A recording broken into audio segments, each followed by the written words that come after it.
Today on the Daily Dose, a big week for the Allied air war in Europe.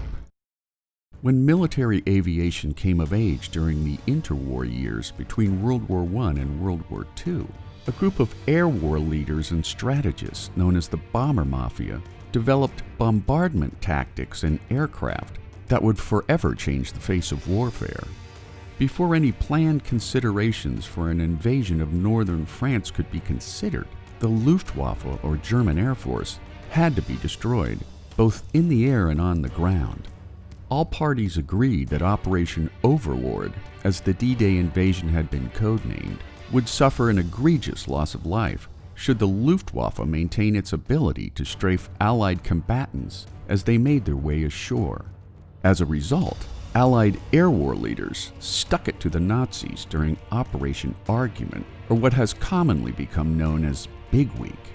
With the arrival of the P-51 Mustang into the skies over Europe, long-range heavy bombers like the B-17 Flying Fortress and the B-24 Liberator now enjoyed fighter protection all the way to and beyond the IP, or initial point, which is the point in a mission when bomb groups tighten their formations to better defend against German fighter attacks. During Big Week missions flown from February 20th through the 25th, 1944, 8th Air Force Commander General Jimmy Doolittle overcame Germany's reluctance to engage Allied fighters by attacking key aircraft factories that the Luftwaffe could not afford to lose. In addition, Allied fighters were ordered to abandon the bombers with the primary goal of shooting down enemy fighters. In effect, the primary purpose of the bombing missions was to bring up the Luftwaffe, while the real role of the Allied bombers was to be used and sacrificed as bait.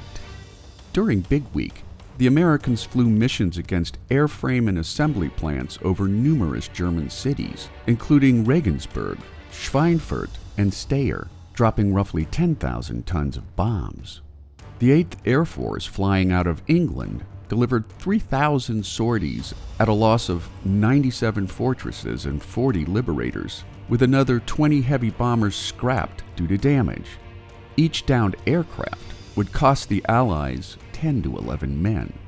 The much smaller yet still forming 15th Air Force, flying out of 21 air bases in southeastern Italy, would fly 500 sorties, losing 90 heavy bombers, while the British RAF Bomber Command lost 131 bombers during their nightly raids over Germany.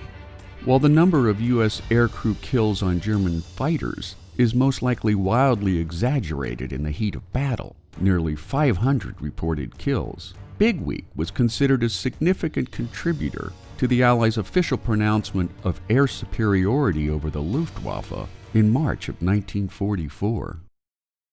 And there you have it, a big week for the Allied air war in Europe. Today on the Daily Dose.